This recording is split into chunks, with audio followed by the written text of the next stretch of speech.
1 Minute Inspirations, Henry Street Church of Christ.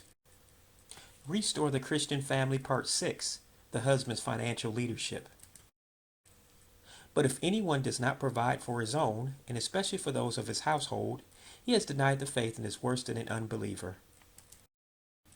Unfortunately, the man who won't work is trending in our households. However, this is not what man was made for, and is ungodly to say the least. The husband is the breadwinner of the family and expected to work. He must not put this responsibility on the wife in the household. He must do all that he can to be the provider that God has designed him to be. If not, he is unacceptable to the Lord and a burden to his family. It should bring a sense of satisfaction when one is able to provide for his family to ensure they do not suffer. Most of all, being the men that God wants us to be should be more rewarding than anything else. This is a ministry of the Henry Street Church of Christ.